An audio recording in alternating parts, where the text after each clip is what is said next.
Oke, teman-teman, jumpa lagi. Jadi hari ini kita lanjutkan mengenai tutorial Excel-nya. Khusus hari ini kita bahas mengenai beberapa kasus ya. Jadi kasus untuk penggunaan if yang sederhana.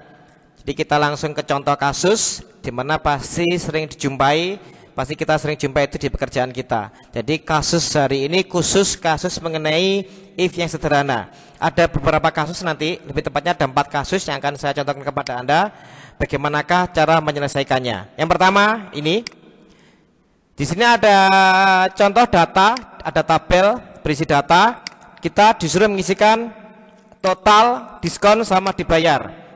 Ya, total, diskon sama dibayar. Sudah saya sediakan dan sudah saya biasakan kan. Biasanya rumus itu diletakkan di atas lalu di copy ke bawah. Saya sering biasakan hal itu pada setiap pertemuan Excel saya.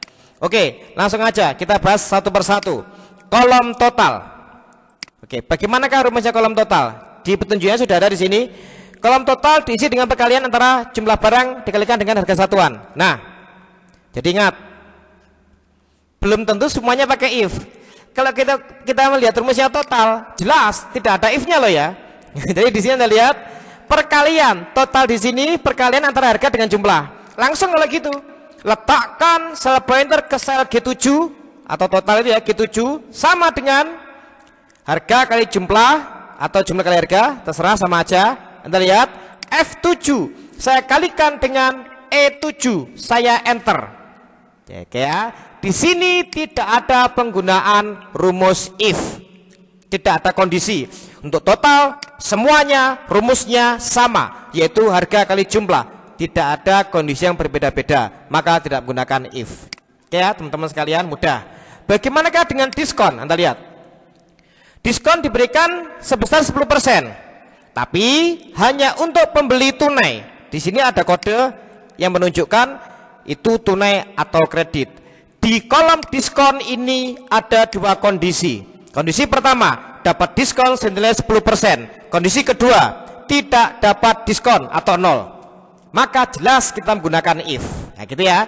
Nah lihat, saya letakkan di sel H7 sama dengan apabila menentukan dapat diskon atau tidak berdasarkan kode, berdasarkan jenis pembeliannya. Jadi yang di-if-kan adalah kode ini. Anda lihat, sama dengan if kurung buka. Apabila ya, if kurung buka D7 sama dengan tunai. Ingat, tunai dipetik. Kenapa? Karena dia teks. Apabila D7 atau kodenya adalah tunai, maka ingat saya gunakan titik koma kalau Indonesia, kalau English koma. Sebenarnya sudah ada petunjuknya. Itu ya, ada di bawahnya itu kan ada if kurung buka, logical test dan seterusnya. Nah, saya lanjutkan. Titik koma.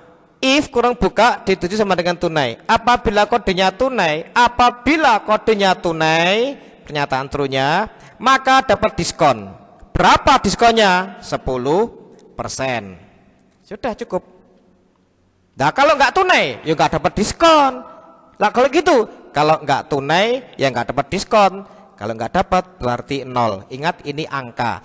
Jadi kalau dapat diskon apabila tunai, maka dapat diskon sebesar 10%. Kalau enggak, maka 0. Saya kurung tutup, tapi belum selesai, hati-hati.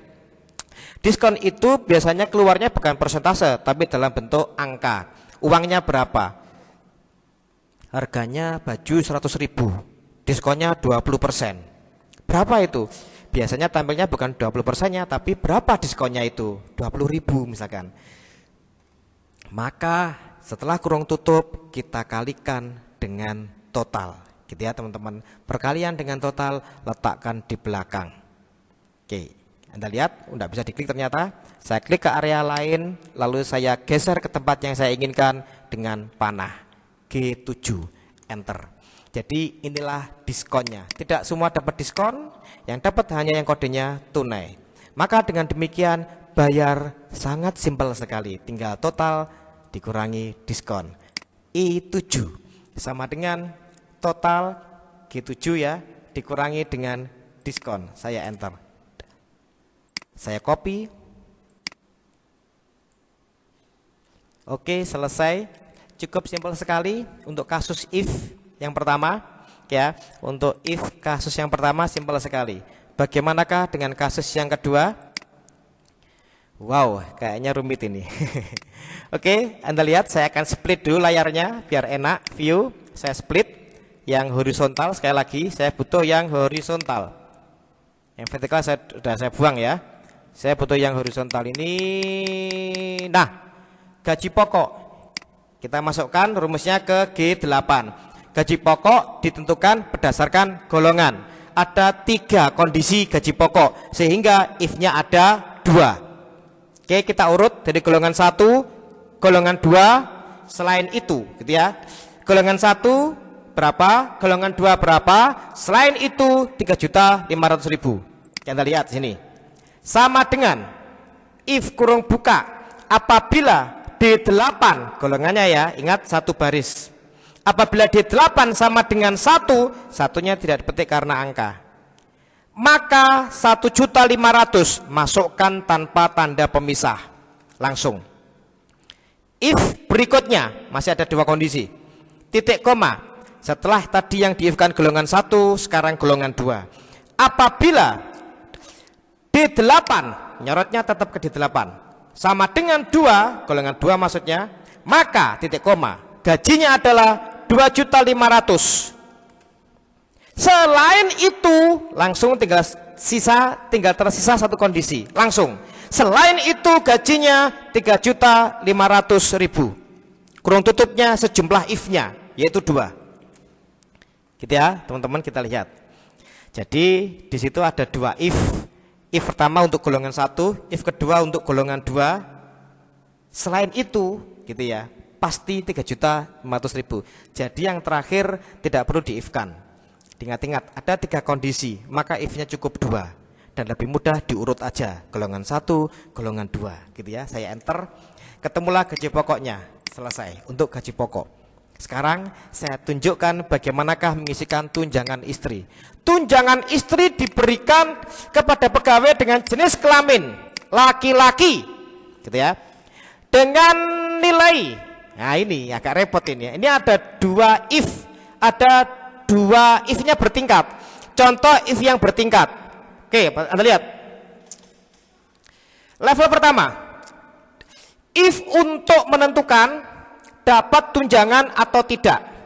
Oke, if yang pertama, if level pertama, if untuk menentukan dapat tunjangan atau tidak. Tunjangan istri maksudnya ya. Apabila laki-laki maka dapat tunjangan istri. Kalau perempuan maka tidak dapat. Lalu if level kedua, ini tidak satu level loh ya. Ingat ya, bukan seperti mencari grade, if-nya ada 3. Itu kan sama levelnya, mencari grade. Tidak sama. Tadi contohnya gaji pokok, if-nya ada 2, ada 3 kondisi. Golongan 1, 2, golongan 3. Itu satu level. Kalau yang ini beda. Tunjangan istri ada 2 level if. Tak ulangi, if yang pertama untuk menentukan dapat tunjangan istri atau tidak. If yang kedua untuk menentukan besarnya, berapa besarnya tunjangan istri. Jadi beda. Oke, cara masukkannya gini. Saya sambil menjelaskan memasukkannya ya. Nanti kalau Anda masukkan bisa langsung aja. Anda lihat. If yang pertama, jadi harus urut. Level pertama dulu, baru kemudian level kedua kalau ada, level ketiga kalau ada. If level pertama, sebelum menentukan berapa besarnya, jelas di awal adalah dapat atau enggaknya dulu. Kalau enggak dapat ngapain dicari besarnya? Contoh, jenis kelamin perempuan, ngapain kita cari berapakah besarnya tunjangan istri? Kan jelas kalau perempuan tidak dapat, perempuan enggak dapat tunjangan istri gitu loh. Jadi level pertama adalah dapat atau tidaknya. Anda lihat, saya taruh di sel H8. Sama dengan apabila jenis kelamin sama dengan, ingat laki-laki adalah L, maka ini ya, saya kasih kode dulu. Maka mendapat tunjangan. Itu. Saya kasih kode dulu ya, saya tanya. Apabila jenis kelaminnya L, maka memperoleh tunjangan istri. Tapi kalau bukan L, ya nggak dapat. Saya kurung tutup. Itu if level pertama. Anda lihat di situ. Nah, di tanda tanya ini kan adalah apabila dia dapat. Ya, kalau dapat berapa? Kalau dapat ada 3 kondisinya. 1%, 3%, 5%. Dengan tak gini kan enak. Jadi Anda paham di sini. Nah lihat ya, jadi tanda tanya itu adalah untuk mencari tahu berapa besarnya tunjangan, karena di situ ada tiga kondisi, 1%, 3%, dan 5%. Jadi Anda lihat di sini, maka untuk besarnya tunjangan rumusnya adalah, ingat, 3 kondisi, maka if-nya ada 2. Yang saya if-kan adalah golongan 1 dan golongan 2. Apabila golongan sama dengan 1, maka 1%. Gitu ya. Titik koma. Apabila golongan, maaf belum, sama dengan 2, maka 3%. Selain itu, hati-hati, maka 5%. Hati-hati, kurung tutupnya yang ini. Hati-hati ya. Tadi if-nya ini yang barusan saya bahas, if-nya itu ada 2. Kan ada 3 kondisi untuk nilai 1%, 3%, 5%. Kemudian dari 3 kondisi ini if-nya ada 2, kurung tutupnya 2. Gitu ya. Jangan lupa dikalikan, nah ini hati-hati, persentase kan, dikalikan gaji pokok. Di keterangannya kan bilang dari gaji pokok, maka dikalikan gaji pokok. Tidak bisa diklik ya, saya ke bawahnya aja, saya tarik ke atas, saya enter. Inilah tunjangan istrinya. Oke teman-teman sekalian, bisa ya. Agak rumit ya. Jadi itu rumusnya. Atau kita pakai cara yang berbeda? Gak apa-apa. Oke ya, ini saya hentikan sampai di sini. Tunjangan istri akan saya hapus dulu. Cara kedua, saya akan keluarkan di kolom bantuan. Kolom bantuan itu adalah sebuah kolom untuk mempermudah kolom bantuan itu adalah untuk mempermudah dalam kita mengisikan data di tabel utama. Jadi nanti kalau dicetak, kolom bantuan itu tidak perlu ikut dicetak, tapi tidak boleh terhapus. Ingat-ingat, tidak perlu disembunyikan.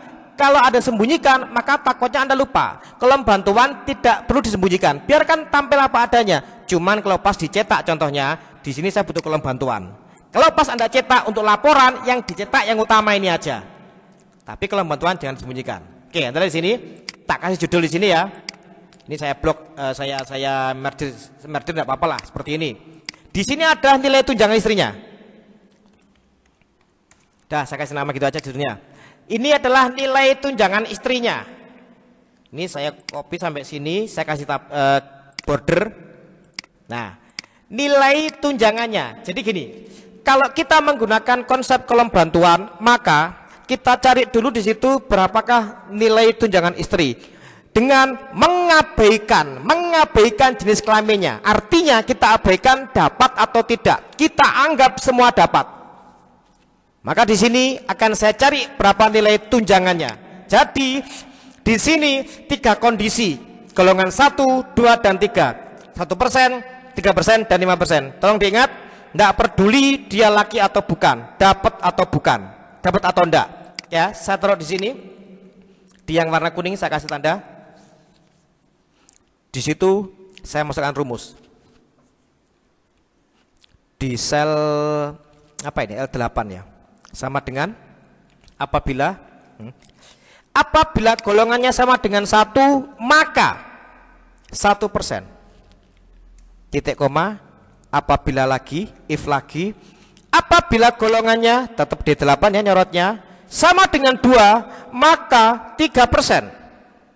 Selain itu 5%. Kurung tutupnya 2, karena if-nya 2, jangan lupa dikalikan dengan total. Saya enter.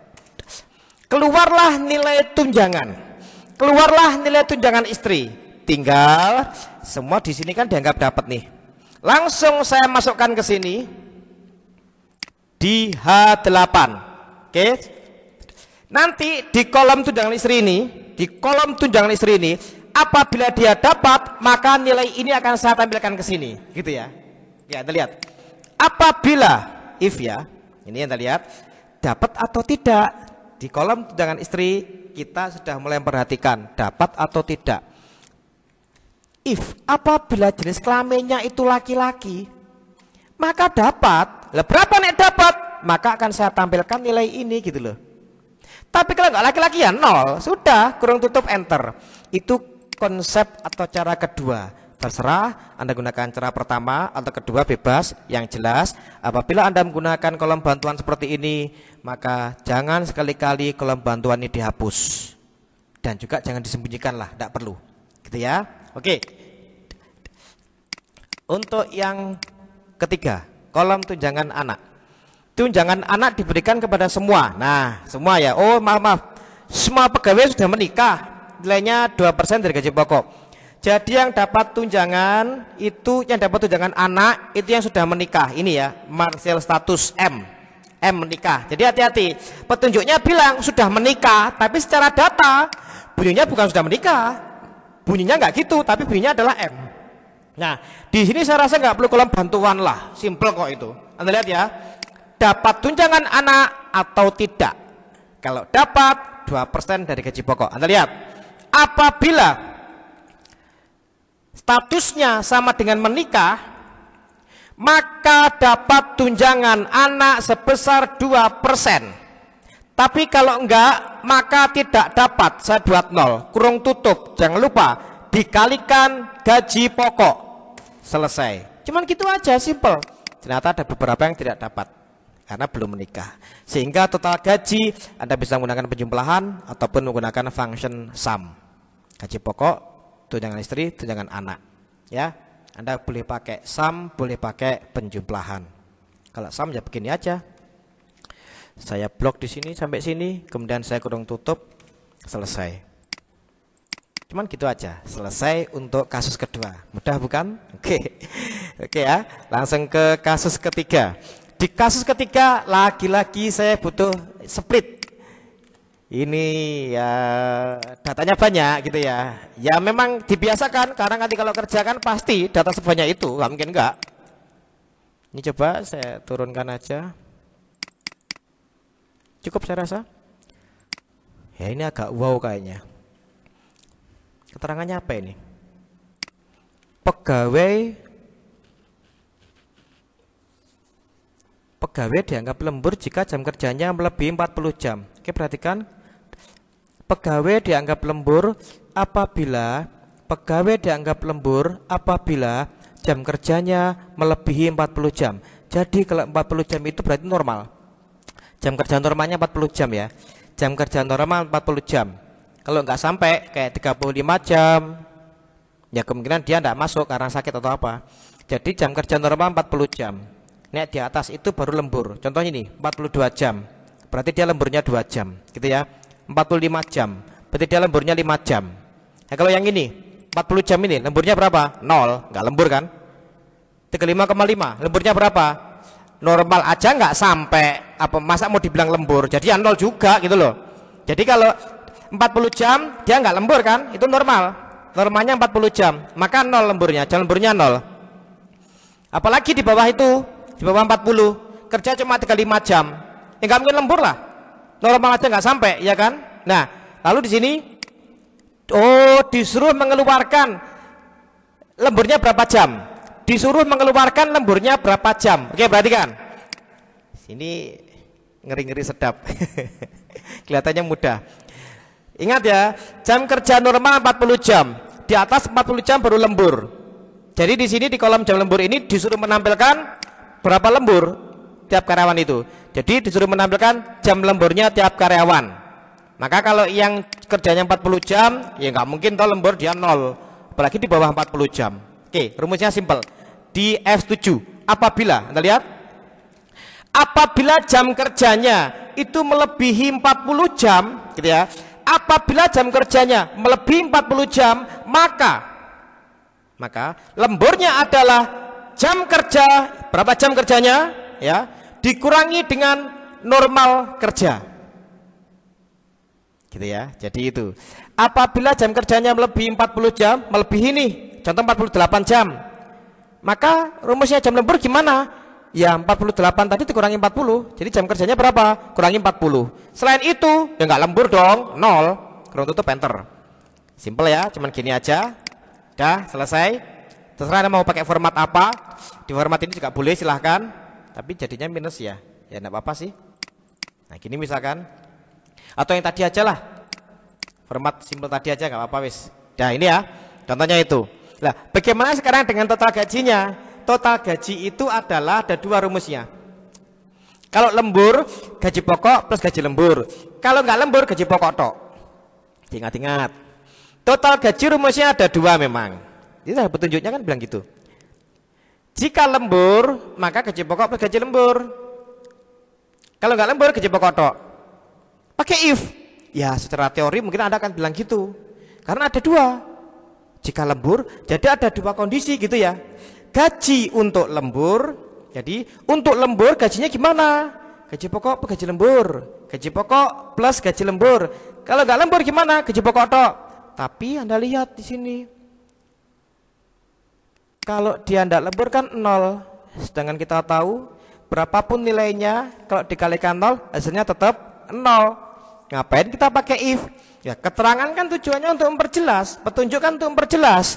Masalah pengaplikasiannya terserah kita kan. Bagaimana kita mengaplikasikan dengan rumus yang sesingkat mungkin, tapi benar, diingat-ingat, simpel tapi benar. Jadi untuk total gaji saya tidak akan menggunakan if. Saya tidak akan menggunakan if maupun kolom bantuan sekali lagi.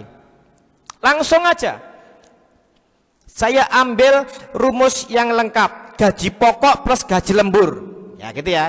Nanti kalau karyawan itu tidak lembur, maka pasti akan menghasilkan 0 karena gaji lemburnya 0. Anda lihat di sini. Total gaji sama dengan gaji pokok plus gaji lembur. Gaji pokoknya mana? Saya ulangi lagi, saya batalkan. Gaji pokoknya ini ternyata. Gaji pokoknya itu, gaji lemburnya itu. Perhatikan, tak kasih kurung ya. Sama dengan gaji pokoknya ditambah gaji lemburnya. Lah gitu loh, ya. Gaji pokoknya berapa? Anda lihat, gaji pokok adalah jam kerja. Gaji pokok adalah jam kerja dikalikan gaji per jamnya. Jam kerja dikalikan gaji per jamnya. Ini jam kerjanya. Dikalikan gaji per jam di absolut, secara teori absolut baris. Di sini saya absolut mutlak. Gitu ya. Itu untuk gaji pokoknya. Jam kerja dikalikan gaji per jam. Kemudian untuk jam lemburnya di sini adalah 1,5 atau 15/10 itu dikalikan dengan jam lemburnya ini. Klik ke bawahnya dulu, saya tarik ke atas, dikalikan lagi dengan gaji per jam di absolut mutlak. Saya enter. Sudah selesai, cukup begitu aja. Nah gitu ya. Jadi simpel sekali, saya tidak perlu if. Jadi apabila karyawan itu enggak lembur, jelas ya, jelas. Maka rumusnya gaji lembur akan menghasilkan 0. Karena di sini Anda lihat dikalikan dengan jam lembur, dikalikan dengan 0, tetap 0 pasti hasilnya, berapapun angkanya. Oke ya, ini kasus ketiga sebagai contoh. Ingat, untuk suatu kasus itu tinggal melihat kondisinya seperti apa. Contoh rumus total gaji ini, mungkin di suatu perusahaan nggak seperti ini. Ya sekali lagi, ini hanya contoh aja. Ini hanya contoh aja. Seperti hanya tadi itu. Kalau Anda mendebatkan masalah ini misalkan, rumusnya gaji pokok. Rumusnya gaji pokok adalah jam kerja dikalikan gaji per jam. Rumusnya gaji pokok, jam kerja dikalikan gaji per jam. Jam kerjanya kan masih total itu. Ya, oke. Jadi kalau Anda kerjanya 48 jam, lah otomatis kan semuanya dihitung. Harusnya, misalkan Anda anggapnya gini.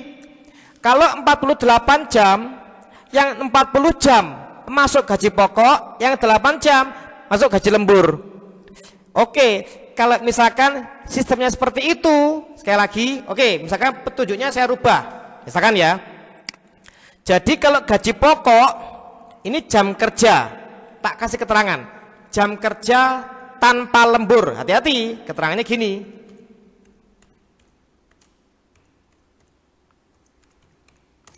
Ya, kalau seandainya begitu, oke. Karena kayaknya memang mungkin ada beberapa mungkin kok gitu ya rumusnya. Sebenarnya kan ini hanya contoh penyelesaian kasus di Excel. Kalau sistemnya tergantung perusahaan masing-masing. Tapi oke, tidak ada masalah. Akan saya hapus, akan saya mulai dari awal. Anda lihat. Bagaimana apabila total gaji rumusnya adalah seperti itu. Gaji pokok plus gaji lembur. Lembur nggak ada masalah, pokoknya. Jadi gini terjemahnya. Apabila dia kerjanya 48 jam, maka yang 40 jam itu masuk gaji pokok dan yang 8 jam masuk gaji lembur. Gitu ya. Padahal di sini kan Anda lihat kan gabung. Kerjanya 45 jam. Hati-hati, 45 jam. Jadi gaji pokoknya adalah 3.500 kali 40. Yang 5 jam itu masuk rumus gaji lembur.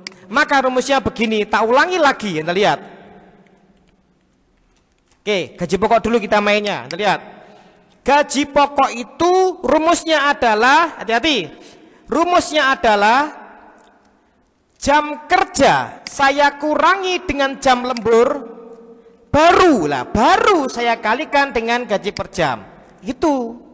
Kalau Anda merasa ini yang lebih benar, oke, tidak masalah, saya ikuti ya. Jadi gitu, silahkan, tergantung kebutuhan masing-masing perusahaan atau tempat kerjanya. Jadi di sini yang dihitung sebagai gaji pokok adalah maksimal 40 jam. Yang dihitung sebagai gaji pokok maksimal 40 jam. Di atas itu masuknya kehitungan gaji lembur. Maka inilah rumus untuk gaji pokok. Kalau gaji lembur sama dengan yang tadi, tidak ada beda. 15/10 dikalikan dengan apa itu? Jam lemburnya, nggak bisa diklik ya, nggak naikkan. Dikalikan lagi dengan jam kerja pokoknya. Maka jadinya seperti ini. Oke, silahkan pakai yang mana terserah ya. Yang jelas rumusnya jadinya seperti ini. Coba saya keluarkan dulu aja biar enak dilihatnya. Saya taruh sini kira-kira. Ini hasilnya. Nah, jadi hasilnya menjadi seperti ini. Oke ya. Nah, jadi sudah saya ralat untuk gaji pokoknya itu jam kerja dikurangi jam lemburnya. Jadi milahnya jelas. Sekali lagi ya. Rumus ini artinya apabila dia kerjanya 36 jam, maka dia dapat gaji pokok aja senilai 36 jam. Apabila dia kerjanya 40 jam, maka dia dapat gaji pokok aja senilai 40 jam. Apabila dia kerjanya 48 jam, maka dia dapat gaji pokok senilai 48 jam. Maka dia dapat gaji pokok senilai 40 jam dan dapat gaji lembur senilai 8 jam begitu. Oke ya? Oke, kalau gitu kita masuk ke kasus yang terakhir, latihan 4 ini. Wow. Harga jual diskon penjualan bersih. Apa harga jualnya ini? HPP. Sebentar. Ini dari awal aja. Kita isi dari awal aja biar enak sama kayak petunjuknya. Oke, ini ya. HPP. HPP itu rumusnya adalah harga produk HP per unit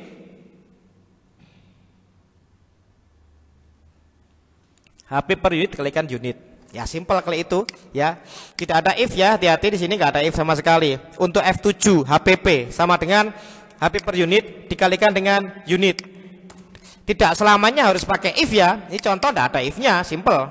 Biaya angkut ini yang pakai if. Anda lihat. Untuk harga per unit kurang dari sama dengan 19.000, maka biaya angkutnya 5% dari HPP. Oke. Dan untuk harga per unit di atas 19.000, maka biaya angkutnya 10%. Cuma ada dua kondisi aja kok, if-nya cuma satu. Jadi untuk HP per unit ya maksudnya itu, untuk HP per unit kurang dari sama dengan 19.000, maka 5% dari HPP biaya angkutnya. Selain itu, lagi gitu loh. Anda lihat ya, simple. Sama dengan apabila HP per unit kurang dari sama dengan 19.000, maka gitu ya 5%. Selain itu 10%. Udah gitu aja. Cuman dua kondisi. Kurang tutup. Dari HPP dikalikan HPP. Tidak bisa diklik. Saya klik ke situ, saya naikkan pakai panah. Sudah. If-nya cuma gitu aja. Simple ya. Harga jual adalah HPP ditambah biaya angkut. Tidak ada if-nya di sini. Untuk H7 sama dengan harga jual, HPP ditambah dengan biaya angkut. Sudah, cuman gitu aja. Selesai. Untuk diskon, minta di split ini ya. Maaf, saya split dulu aja biar enak leluasa. Ini saya naikkan ke atas. Diskon. Diskon itu rumusnya apa ya? Oh, diskon berdasarkan harga jual. Wow. Ada 4 kondisi. Ada 3 if berarti ya. Ada 4 kondisi berarti ada 3 if. Lah, bagaimana caranya? Tolong diingat waktu saya bahas di video saya mengenai grid ya. Ini if-nya kondisinya ada 4 ya. If-nya ada 3, tapi itu satu level. Ya, satu level. Dan waktu saya bahas mengenai grid, jadi bisa kita urut supaya kita tidak ribet. Ada batasan nilai ya, batasan terkecil, batasan terbesar. Intinya begini aja lah.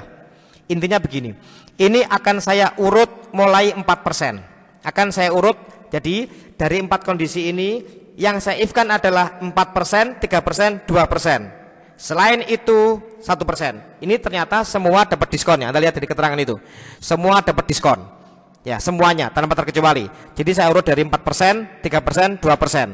Selain itu 1%. Anda lihat. Apabila berdasarkan harga jual, apabila harga jualnya lebih dari 900.000, maka 4%. Kondisi pertama. Kondisi kedua, apabila harga jualnya, nggak mau diklik ya, ntar tak taruh dulu, sama ya, H7 ya. Apabila harga jual lebih dari 500.000, nah gitu loh, hati-hati ya. Jadi ini triknya waktu saya menjelaskan masalah grid. Jadi sengaja saya urut supaya apa? Saya 4% itu di atas 900.000, 3% itu di atas 500.000. Sampai berapa? Nggak mau tahu saya. Nah gitu loh ya. Jadi saya urut supaya kita mudah menyelesaikannya. Apabila H7 harga jual di atas 500.000, maka 3%. If yang terakhir, if ketiga, apabila harga jualnya, sebentar saya klik dulu ke H7, apabila harga jualnya lebih dari 350.000, maka 2%.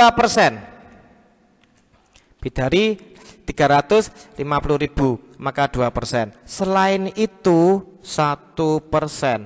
If-nya ada 3, kurung tutupnya ada 3. 1, 2, 3. Jangan lupa dikalikan dengan, gitu ya. Jangan lupa dikalikan dengan harga jual. Nggak bisa diklik Saya taruh ke bawah, saya arahkan pakai panah. Sudah? Tinggal yang terakhir, penjualan bersih. Sudah, mudah sekali ya kan? Sama dengan harga jual dikurangi diskon. Enter. Nah, jadi ini contohnya. Yang rumit mungkin di sini ya. If-nya banyak. Oke ya teman-teman sekalian. Mudah sekali. Inilah kasus ya, contoh kasus untuk penerapan fungsi if ya, masih sederhana. Fungsi if yang masih sederhana, contoh penerapan kasusnya seperti ini. Semoga bisa Anda manfaatkan untuk keperluan Anda di dunia kerja Anda, pekerjaan Anda, aktivitas Anda dan lain sebagainya. Oke, teman-teman sekalian, selamat mencoba, semoga bermanfaat.